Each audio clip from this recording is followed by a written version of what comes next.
My half-sister and I both chose a beastkin mate in our last life. She picked first and chose the leopardkin Helena, with the perfect looks and powerful family background.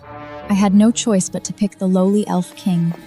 3 years later, the leopardkin's mistress and bastard knelt before my sister and humiliated her completely. Meanwhile, I took control of the entire elven court and earned my husband's devotion. She pushed me off a cliff out of jealousy.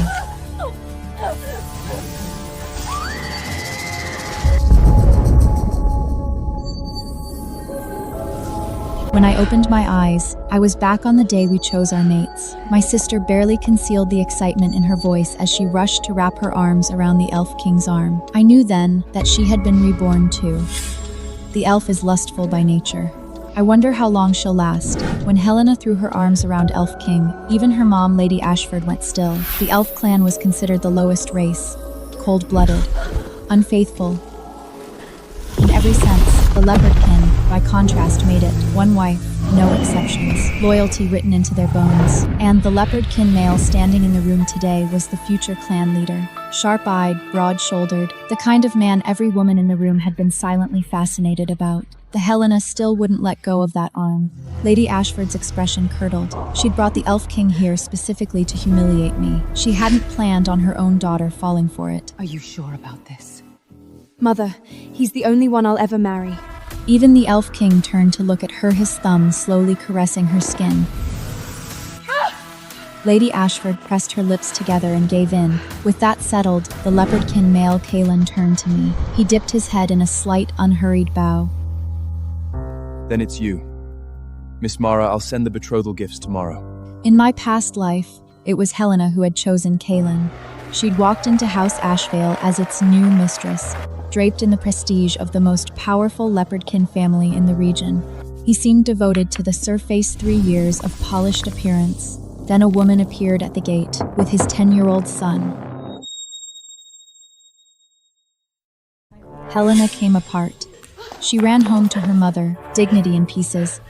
But Kalen had spent years building his reputation carefully. He brought the woman and boy home under the excuse of a drunken mistake, and to protect the leopardkin tradition against taking a second wife, he divorced Helena outright.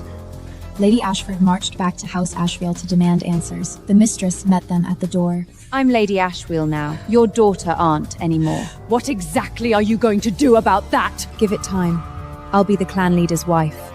Then his mother. Helena unraveled. She sat in the courtyard every day vacant and muttering when someone passed close end. I'm the clan leader's wife! I am! Both hands, her face twisting. My elf king husband, by contrast, had been born into nothing, but he dismissed every one of his kept women. He trained relentlessly and built his court up from scraps. People said I'd made the better choice after all. Even Lady Ashford, who had never bothered to hide her contempt for me, started showing up at my door with fake smiles, asking me to visit. Then Helena had one of her lucid moments.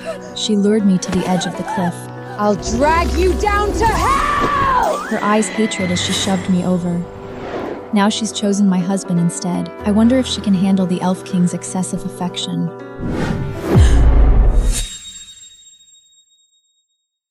3 days later, my servant Lily told me that Helena and her elf king had been meeting in secret. Someone had spotted them coming out of an alley together, clothes barely clinging to them, her face flushed. Half the street had seen it. But we hadn't officially married into the family yet. This was not allowed. She came to me the same afternoon, brimming. Obviously, my fiancé loves me. This is just how he shows his love for me. Mind your own business. If you say a single word to Mother about any of it, I'll make your life miserable. I just watched her go. She looked nothing like the girl she used to be. The softness was gone. On our wedding day, 2 wedding horse carriage left the estate together. I knew why he'd gone through this now. The matriarch once said to him, "You are the only heir. You must marry a noble woman. To continue the bloodline, that was the only condition for me to inherit clan leadership." But his mistress was low-born, ineligible. He needed a proper wife. If she gave him a son first, better either way. Rhaegar! Sorry, everyone. My son misses his father. His father? Was this his mistress?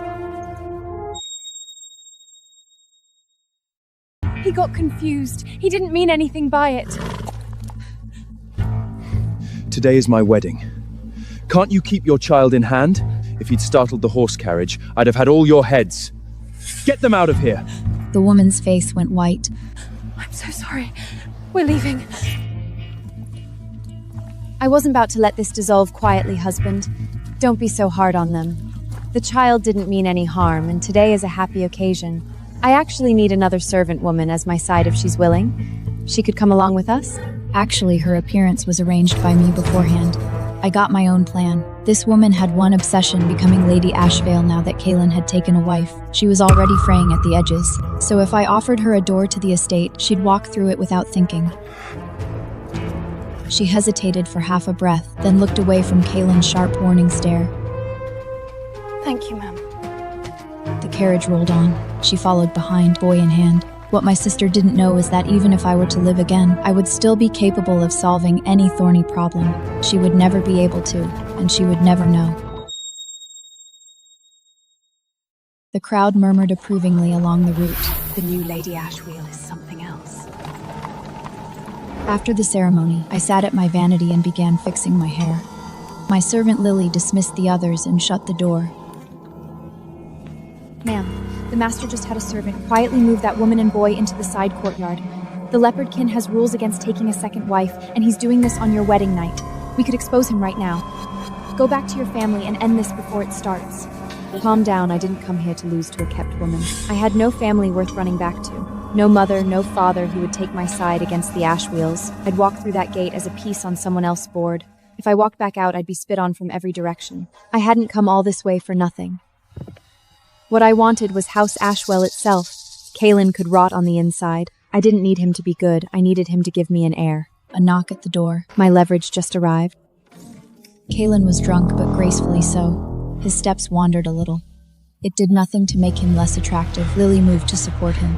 I only want my wife. I swallowed contempt rising in my chest and sent Lily out. He played the part of a restrained gentleman, even when he was half gone. I had to admire consistency. I took his arm.